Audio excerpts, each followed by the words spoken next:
Welcome, neighbors, welcome, friends. I'm Andy Pakula, the Minister of New Unity and the Chair of the Newington Green Alliance. We have come together today in hard times. We come together as a community of people, a community of neighbors who care about one another.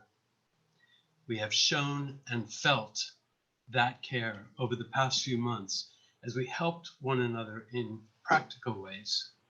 We've helped one another by staying home to keep others safe. We have helped one another with the simple gift of heartfelt greetings and wishes. At this time, our community has known a great deal of suffering. In the midst of a pandemic, we have seen our neighbors become ill and some die. We have chosen to protect one another, and that action has involved sacrifice. There has been income lost. Some have found themselves in dangerous home situations. Many have become frightened, depressed, or angry. We gather at this time, and we know it is not an ending, but merely a marking point, a time when the initial rounds of infection have slowed and some workplaces are gradually opening. It is only the end of the beginning, though. And in the uncertain future, there is certain to be more pain to come.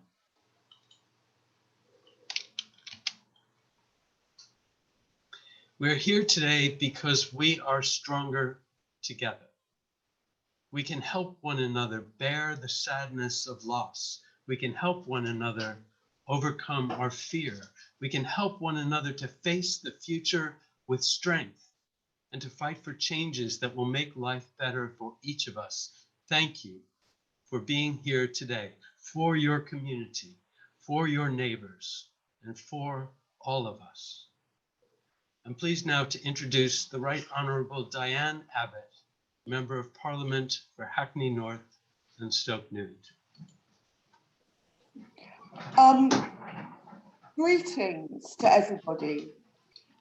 These are dark times, and I have no doubt that by the time this pandemic is over, there will be very few of us who will not have been touched either directly or indirectly by coronavirus-related disease and death. But we have seen that no man is an island, that we need each other, that what we thought were high status roles are not as vital as others, like nurses, care workers, bus drivers, shopkeepers, shop assistants. And we have seen how courageous people can be. So it's so important to come together, to grieve, to support each other, and to comfort each other. Thank you very much for allowing me to say a few words.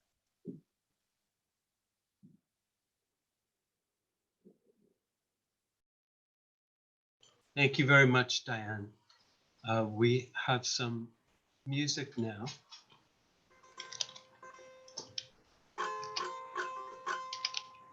From Sevgi Aksu Kamaran and Ali Yildiz.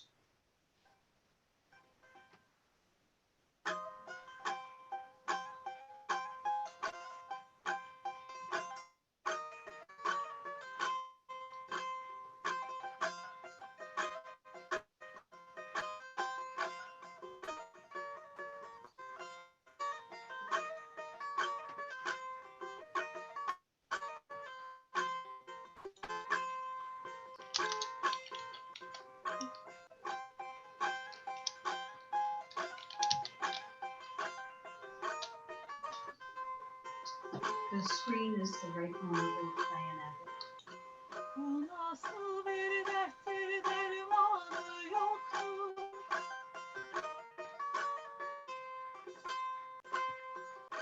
Bedenimde değil ruhumda sızı.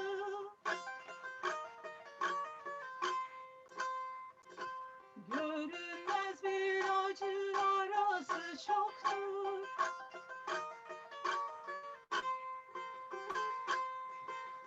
Bedenimde değil ruhumda sızı. Oy oy, ruhumda sızı. Oy oy, ruhumda sızı. Bedenimde değil ruhumda sızı. Oy oy, ruhumda sızı. Oy oy, ruhumda sızı.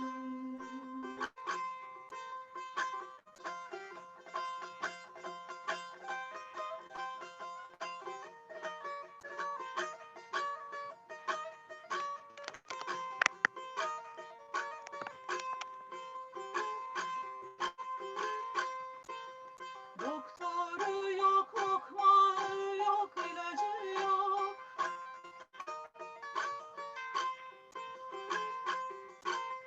Görünmez gözüyle hiçbir izi yok.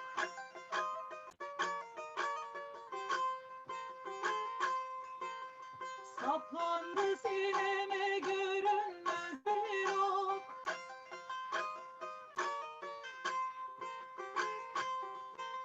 Bedenimde değil ruhumda sızır. Oy oy, ruhumda sızır. Oy oy, ruhumda sızır. Bedenimde değil ruhumda sızır. Oy oy, ruhumda sızır. Oy oy, ruhumda sızır.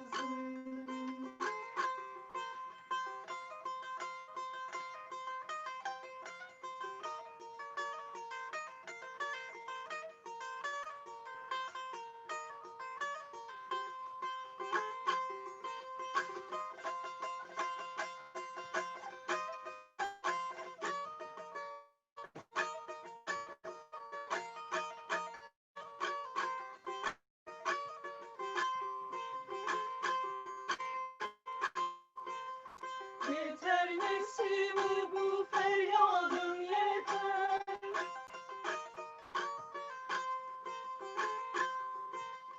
Biliyorum yanıyorum Kerem'den beter.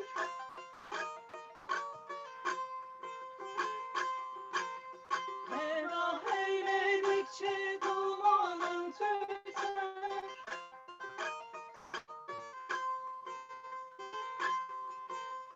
Bedenimde değil ruhumda sızır. Oy oy, ruhumda sızır. Oy oy, ruhumda sızır.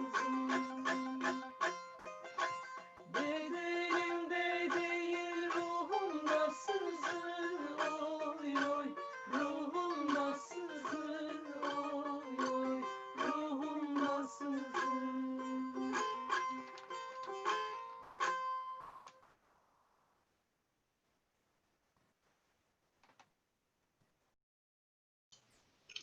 Thank you so much.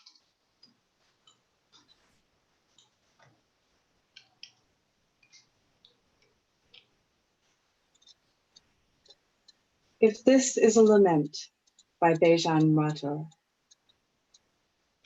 They speak of a land that never was, a non-existent tongue.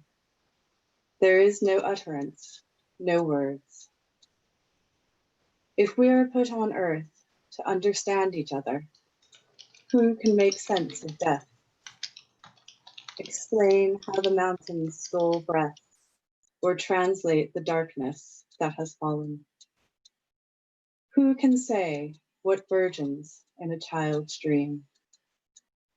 Flapping out of an ancient tale, birds' wings bear down on me, and skins akin to stone, as the old women used to say. When darkness falls beyond the mountains, the people I remember look to me in pain. My words are elegy. If this is a lament, we haven't even begun to cry.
Thank you, Flora.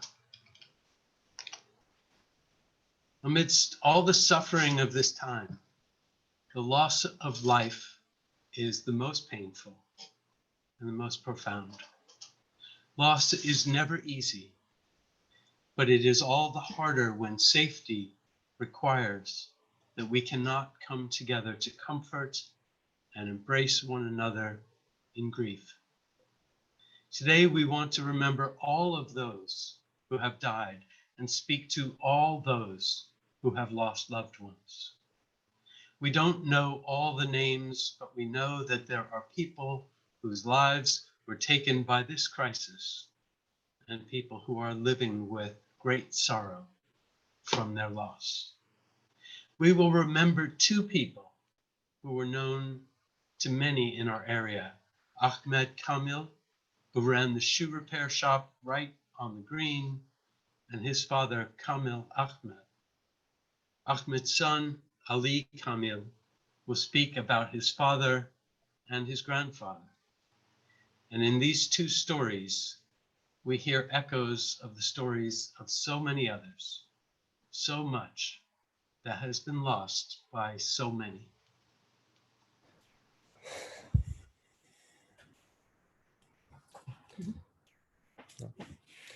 It's hard to find the words to say, especially as his family is still hurting so much. My father was such a lovely man and he deserved to grow old and enjoy his life more than he got to. He had such contagious smile, it would invoke happiness within you. He was a family man, he loved nothing more than to socialise and be around family. He and my mother were married for 37 years and have 3 children and 3 grandchildren. He was a very supportive and involved parent. He especially loved his father, my grandfather, who we lost to COVID-19 just a week before that.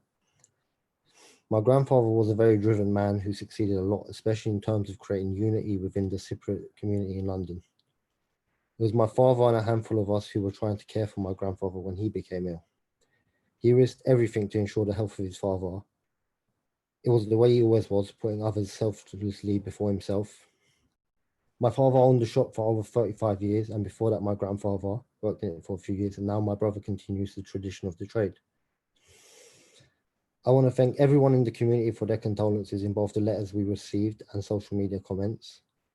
What resonates with me most is how many people said the same thing about feeling better about their day after visiting the shop and how it made them happy to see a friendly face. I enjoyed speaking to my father about absolutely anything from politics to sports, and how many of them said they were heartbroken hearing the news. He loved the community of Newington Green, so it meant a lot to hear from the community. Unfortunately, the local authority has not had the same level of sympathy. They have recently refused to provide us with a small business relief grant for the shop, which has been operating for 35 years within the community. I know he would appreciate me taking the opportunity to point this out, the failure to support businesses and the irony of withholding COVID-19 related business grants from a family who have just lost a loved one due to COVID-19. We've really struggled without him, and it feels as though a hole has been left in our lives. With his absence of the laughter, enriching conversation he provided on a daily basis. He was my role model, and I'll miss him more than imaginable. It's a tragedy, one I feel could have been avoided if the government had acted quicker with lockdown procedures. I have no doubt in my mind that had they done so, I would have a father and grandfather who would be alive today, and I would not have to be here speaking on behalf of them. Thank you.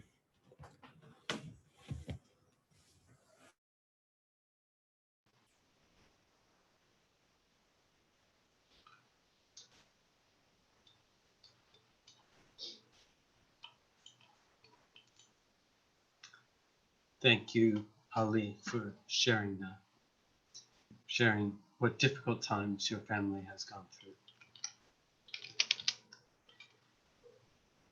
We would like to also give others an opportunity to share very briefly about what has happened in their lives, what suffering has taken over parts of their hearts in this time. In order to do that, I need to tell you a little bit about how to operate Zoom. So bear with me for a moment.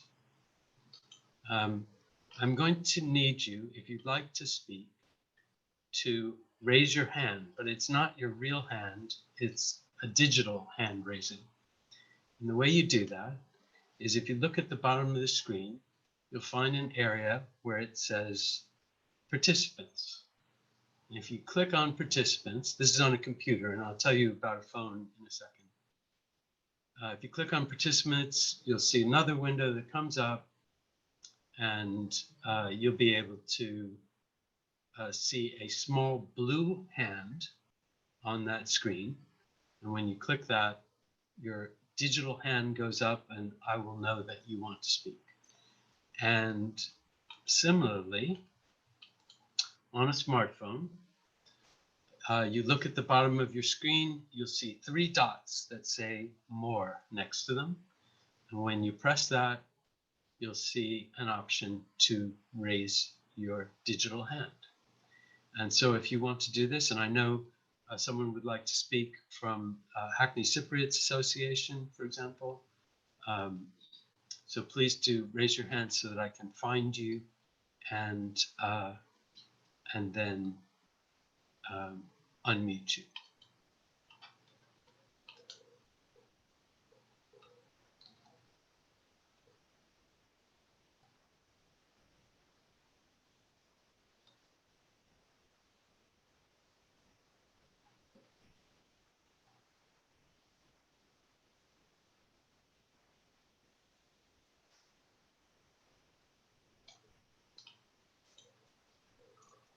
I'm unmuting Ferdi Suleiman. Yes. Go ahead. Please go ahead. Right. Thank you. I have written something on behalf of an organization which basically Camille was a member, a lifelong member of that organization. Can you hear me though? Yes. You can. Thank you. Right. First of all, I would like to say thank you for the invitation and the opportunity to speak. Right. My name is Ferdi and would like to say a few words on behalf of our organization, the Turkish Cypriot Association for Democracy. Our organization is one of the oldest Cypriot organizations in the UK, dating back to 1973. We were set up by a group of progressive Turkish Cypriots who wanted to promote the principles of democracy, peace between the communities, and social justice. We always worked since our formation in tandem with progressive Greek Cypriots, and our goal is to achieve a united Cyprus with a federal solution. Kamil Ahmet was one of the founders of this organization and a significant contributor to its activities ever since. Kamil Ahmet, quite a few years ago, also set up and was an instrumental and always on the management committee of Hackney Cypriot Association. This was a major achievement of Kamil Ahmet and his Greek Cypriot friend, Andreas Michailidis. Kamil's son, Ahmet Kamil, was also active in the Hackney Cypriot Association. They provided a diverse community service, including meals to the elderly. To Kamil and Andreas, community did not mean Turkish only or Greeks only.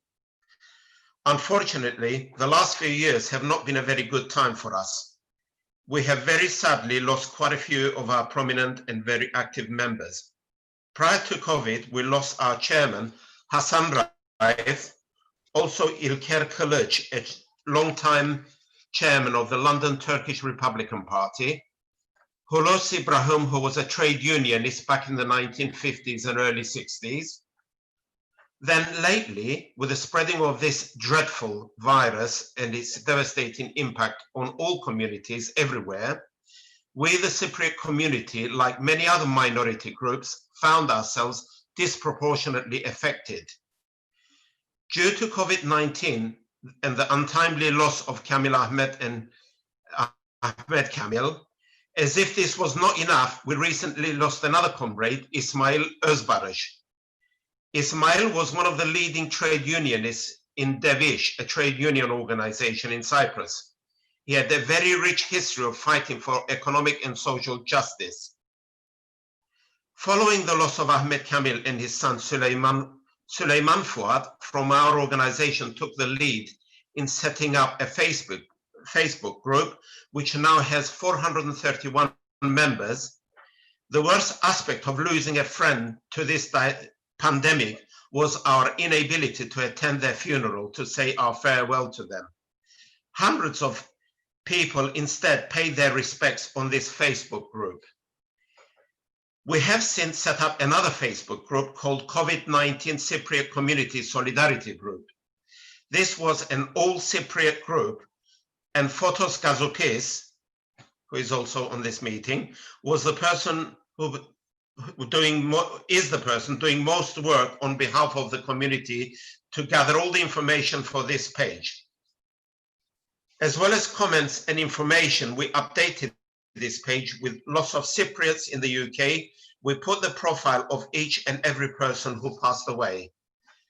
Just to illustrate the devastation, in Cyprus, a total deaths from COVID-19 stand at 22, 17 in the south and 5 in the north. Whereas in the UK, the total Cypriots lost to COVID-19 stand at 317 people. However, the loss of lives is not a statistical affair, and we express our sincere condolences to all the families of all the world, for families of all the people throughout the world who lost loved ones. The pain is the same whatever their language, whatever color of people, and whatever their religion. May they all rest in peace. Thank you. Thank you.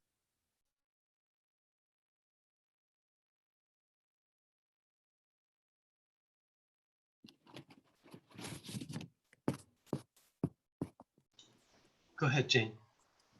Thank you, Andy. My name's Jane Holgate. I just wanted to read a eulogy to my dad. My dad died just 2 weeks ago of COVID, and I wasn't able to see him for the last few months of his life. And I wasn't able to go to his funeral, which was last Friday. So if you don't mind, I'd like to just read a very short eulogy to him, as I wasn't able to do that at his funeral. When I started to write the eulogy to my dad, the first 3 words that came to mind were proud, decent and honest. These aren't the only adjectives to describe him. He was also kind, caring and considerate. He was proud of his time in the armed forces when he did his national service in Singapore. Even though he was only a private, his job entailed liaising with locals and managing some of their work. It didn't take him long to make friends with the people who were working for him, and he even got invited to a wedding where there was a huge banquet. This was something he did throughout his life, as he and Mum met countless people on holiday, became lifelong friends. He was always happy joining in conversation and telling stories, sometimes more than once. He was also proud of his time as a rugby coach, training the under-16s at Orrell Rugby Club. He played for Orrell in his younger days, but my dad wasn't really built like a rugby player, and the memories of my youth seem to recall him spending a lot of time in hospital with some injury or another related to his rugby playing. He was also proud of his work as a builder, building his brother's house and saying that he would do the same for me one day, but never quite got round to it, something I haven't forgotten. Dad left school at 15 and became an apprentice bricklayer, learning his trade and expanding his skills. Dad was also decent and kind. He didn't much like doing work in the evenings or weekends, but he would often ask to do jobs for friends and neighbours, which he would.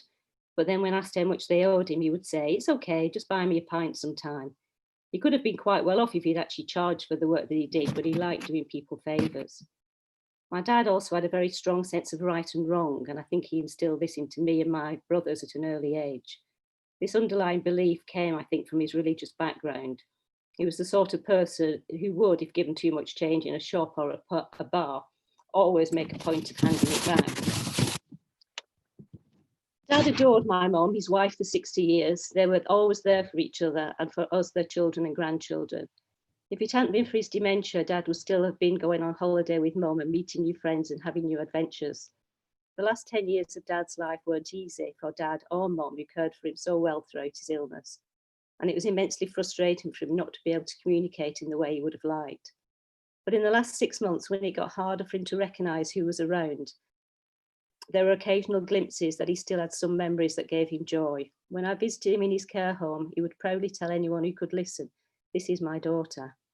It's a relief to know he's no longer suffering, but immensely sad that we couldn't see him in the last weeks of his life due to the lockdown. He was peaceful when he died, and we are grateful that he had a nurse with him to hold his hand as he left this life. The kindness of the nursing staff, whose own lives and their families are at risk, is remarkable, and we will be forever thankful for the work they do. Dad wouldn't want us to be sad, and given his love of good whiskey, he would want us to toast his life and wish us a good, happy future and to live it well, hoping to meet us all again sometime in the future. Rest in peace, Dad, you deserve.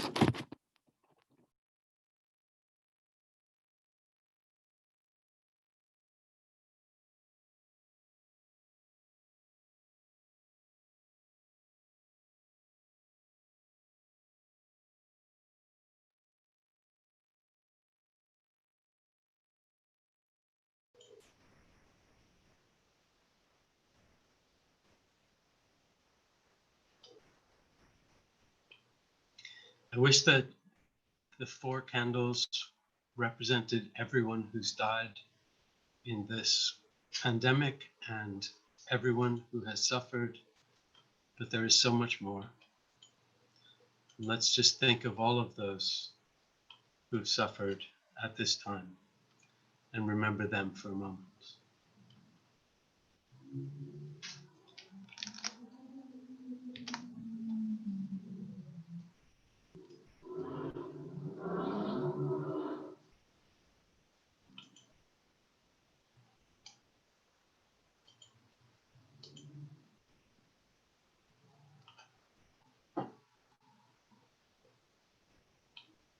No sound too.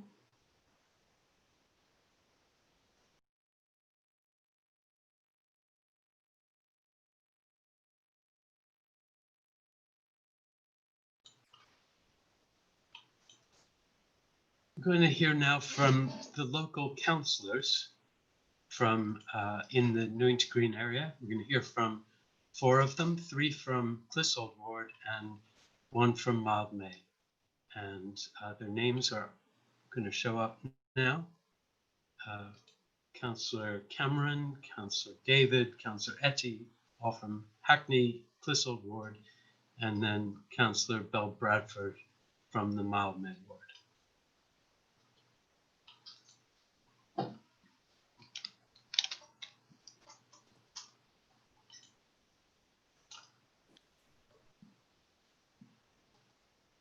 Go ahead, Sophie. Thank you, Andy, and thank you for everyone who's shared so far, and my condolences. The COVID-19 pandemic has required us to lean on our community more than ever before, and that doesn't come easily for everyone. People who have never needed to ask their neighbours for help have lost jobs and income and been separated from family and friends for months. And those in our community who have already experienced too much hardship in life have had their lives further turned upside down. A lot of assumptions have been made about our individual households and what we need to survive. We know now both how unique our circumstances can be, but also how much we have in common. Large families, single parents, young people sharing houses, those living alone. I've seen extraordinary acts of kindness and generosity to neighbours and strangers, and been humbled by those who have stepped up to help. Community leaders have been working hard to make sure everyone is connected, and we will be here for everyone during the next phase and during our recovery from this period, because we will recover. Thank you.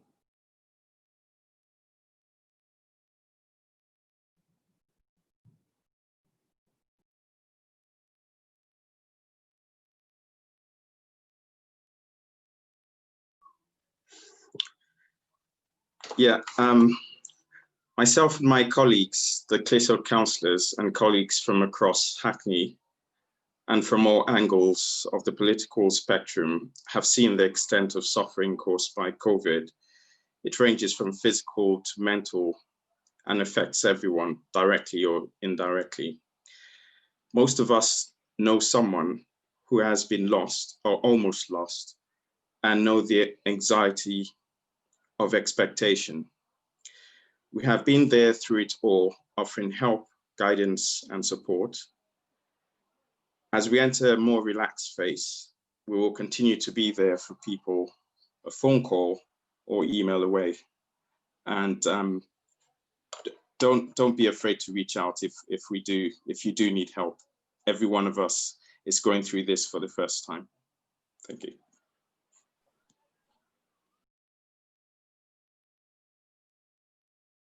Thank you, Andy, for organizing this. The coronavirus pandemic has had a profound and permanent effect on our lives and our community. It has changed our behavior, our attitude towards life and towards one another. It has also revealed our interconnectedness. And even as we all stayed at home, isolated, and sometimes alone, it has revealed our need for one another, and we will continue to stand together with hope to see us through as a community. I would like to read a verse from the Bible, Psalm 41, verse 10, which says, "Do not be afraid, for I am with you. Don't be discouraged, for I am your God. I will strengthen you and help you. I will hold you up with my victorious right hand." May the souls of the departed, may their soul rest in peace, and we will continue to be together to support each other as a community. Thank you. I mean, what is there to say that hasn't already been said? I think more eloquently than others, by others. You know, Corona's caused some devastating losses in our community, be it the loss of loved ones, people we know losing friends and family. And it's going to fundamentally change the community we live in, no longer seeing the same people we used to see on the way to the shops, in the park, or serving us behind the counter. But I think that's why meetings like what we're having this afternoon are so important, because just as we suffer losses as a community, so too do we need to grieve as a community and then work out ways in which we can move forward together as a community. And I think myself and my fellow councillors from Mildmay and Clissold want to be a key part of making sure how we can kind of move together as a community to support each other. I wanted to end on a message of hope, saying that, you know, with all my interactions with residents over the past 10 or so weeks, except for those in kind of desperate need, the vast majority of people, their first response to this crisis has not been, how can I help myself, but how can I help others around us? And that gives me a lot of hope for what's going to come next in the future. I just want to end by saying that, just kind of reiterating what Councillor David said, which is that, you know, myself and the other councillors are here to support you guys in any ways that you need. So please reach out to us. Thank you very much. Thank you so much, Sophie and Kofo and Sade and Santiago. This community is very fortunate to be so well taken care of by its local councillors. Jeremy Corbyn sent a message because he hasn't been able to get on the call, and I just want to read that out for you. He says, "COVID has taken many lives. Our sympathy and solidarity to all our friends and families who have suffered. Our thanks to all care workers, cleaners, nurses, doctors, and delivery workers, also to teachers and emergency services, fire, police, and ambulance. The crisis has shown us the value of those who really protect us. It also shows us the inequality of our society and our world. Poor, Black, and minority communities have suffered the most. Let us support the World Health Organization and strive for health justice the world over. Thanks to all our marvelous volunteers in food hubs and community centers. I am proud of our community." From Jeremy Corbyn.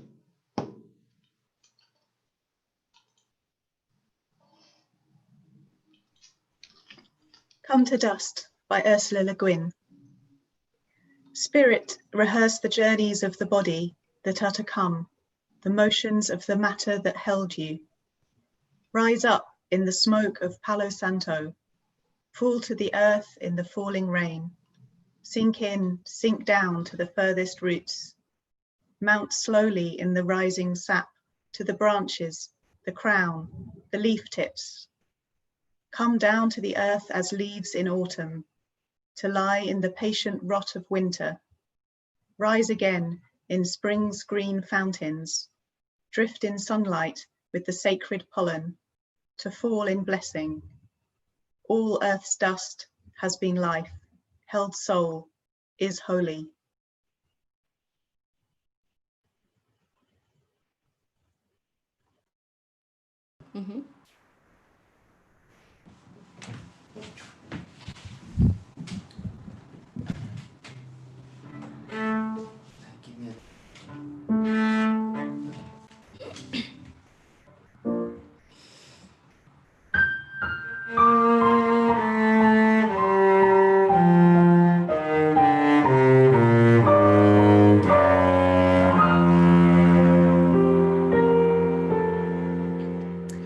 I was born by the river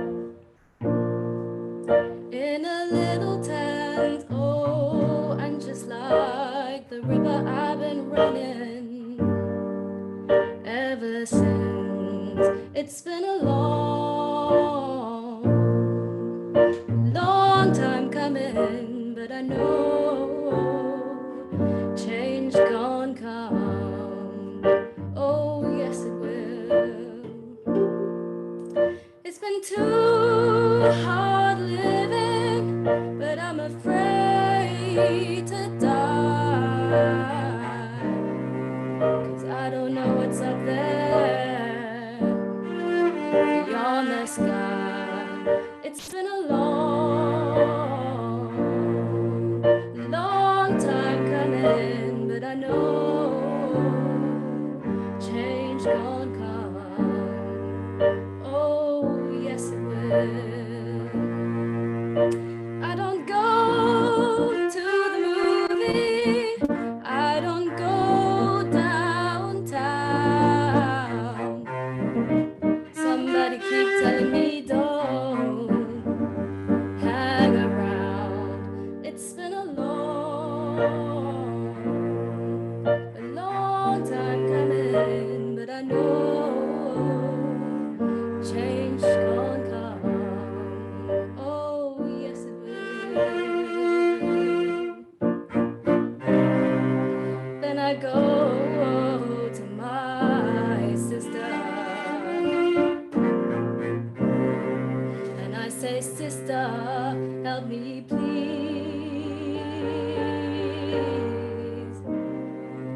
And she winds up helping me.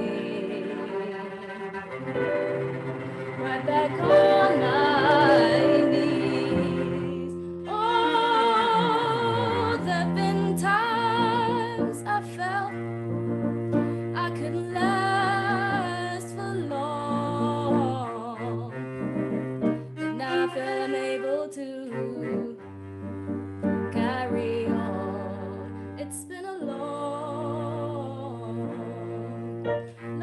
time coming, but I know change gonna come. Oh, yes, it will.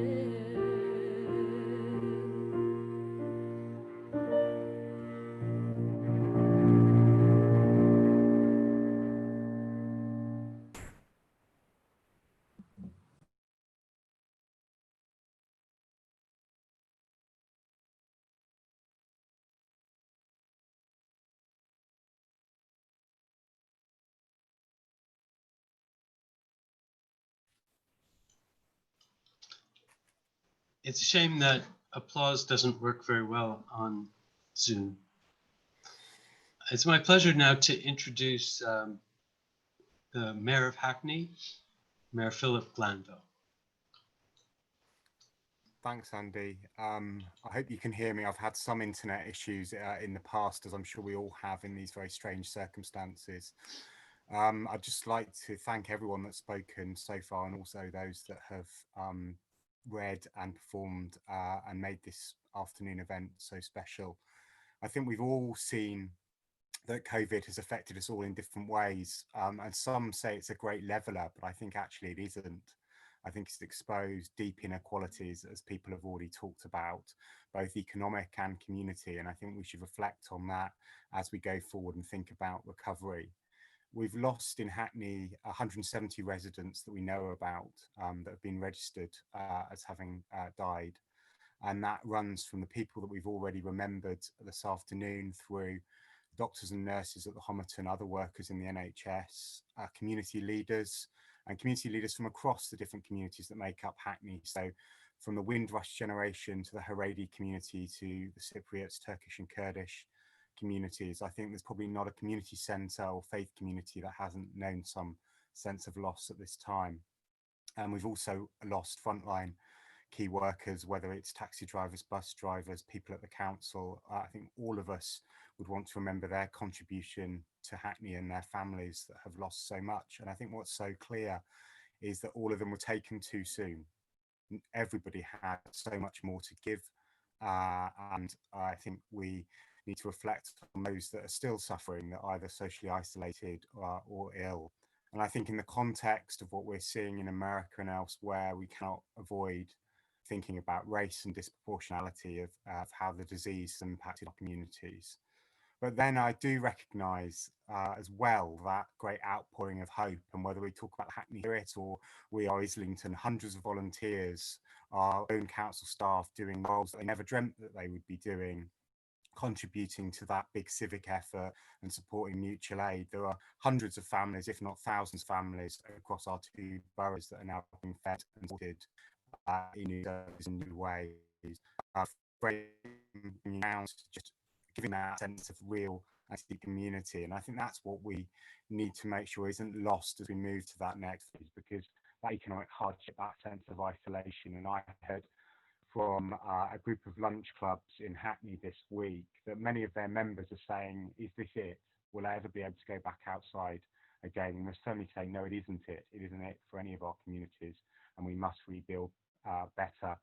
On the day of prayer that many of us took part in Hackney, Andy said, hope isn't enough. And I think he's absolutely right, but hope is incredibly important.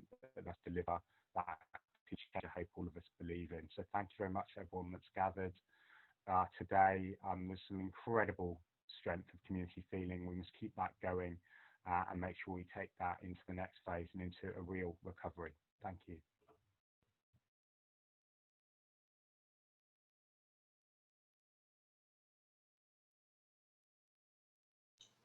Thank you very much, Mayor Glanville. And now I'd like to introduce the Mayor of Islington, Councillor Rakia Ismail. Good afternoon, everyone, and thank you, Andy, for organizing and inviting me to Newington Green Memorial. We are facing challenging times. We are facing most of the most difficult times of our lives. We have seen so many disasters in the world before, but this is nothing like it before, because it has actually united the global world across COVID-19, and it's one of the most difficult times for neighbors, friends, relatives.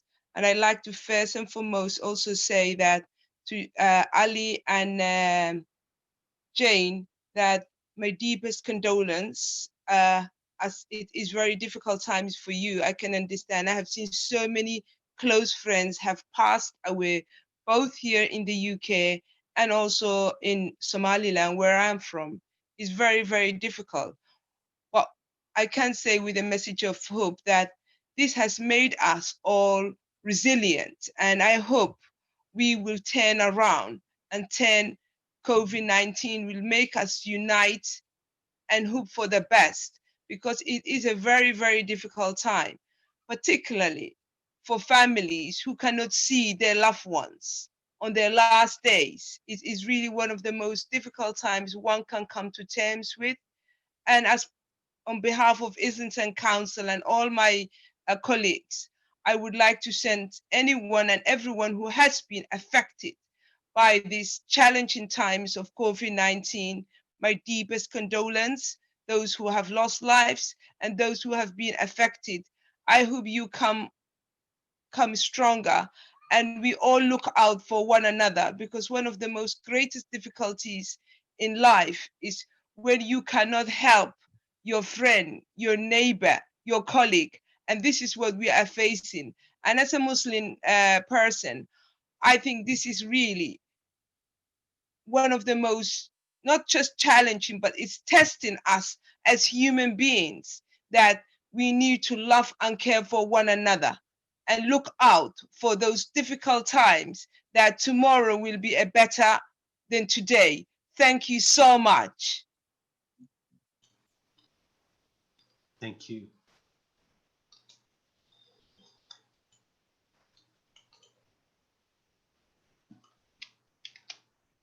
I'd like to finish with a reading from Naomi Shihab Nye, and then a few final words. And she writes, before you know what kindness really is, you must lose things. Feel the future dissolve in a moment like salt in a weakened broth. What you held in your hands, what you counted and carefully saved, all this must go. So you know how desolate the landscape can be between the regions of kindness. How you ride and ride, thinking the bus will never stop. The passengers eating maize and chicken will stare out the window forever. Before you learn the tender gravity of kindness, you must travel where the Indian in a white poncho lies dead by the side of the road. You must see how this could be you, how he too was someone who journeyed through the night with plans and the simple breath that kept him alive. Before you know kindness as the deepest thing inside, you must know sorrow as the other deepest thing. You must wake up with sorrow. You must speak to it till your voice catches the thread of all sorrows and you see the size of the cloth. Then it is only kindness that makes sense anymore. Only kindness that ties your shoes and sends you out into the day to gaze at bread. Only kindness that raises its head from the crowd of the world to say, "It is I you have been looking for," and then goes with you everywhere, like a shadow or a friend. Friends and neighbors, we are living through an immensely difficult time. We have lost much, and we have suffered much. We will surely lose and suffer more before this is over. At the same time, we have seen enormous strength and care amongst us. We have seen people organize to selflessly help their neighbors, delivering food and medicine to those who cannot safely do it for themselves. We have seen people at low risk suffer in order to protect those at higher risk. It is one of the most amazing and remarkable displays of love for one another that most of us have ever seen. People have lost income and comfort and jobs and had their mental health damaged, all in the interest of helping others. Although we have lost much, we have also gained.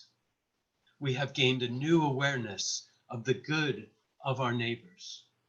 We have gained a greater sense of trust of people who are different from us. We have gained a greater solidarity here as neighbors and as friends. This new solidarity will serve us well. It will help us to change our area for the better, to help make lives better for all of us. We can use our solidarity to bridge our differences, to decrease crime, to reduce isolation, to increase happiness, and to improve education. The challenge is not over, but we have shown that we are strong. We have shown that we have the power to act and that we can act out of kindness. We have shown that we can act out of love. We will not be broken. We are strong. We are together. May it be so.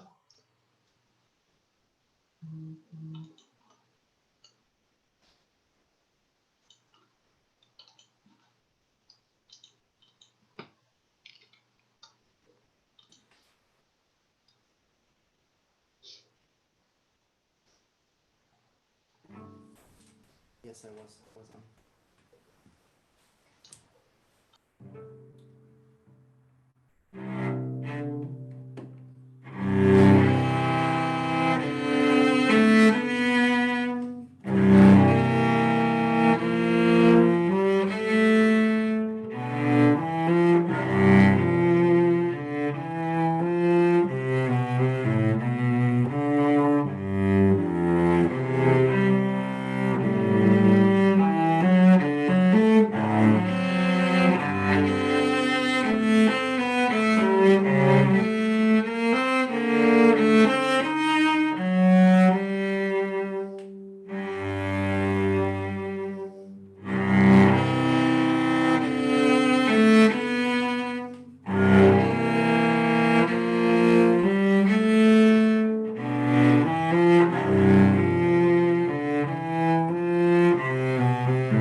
Thank you. That was beautiful. And I'd like to thank everyone for being here today. Thank you for being part of this community. Thank you for being there for each other. I look forward to seeing you again, maybe in better times, but also maybe as we work to make these better times. Thank you, everyone, and goodbye.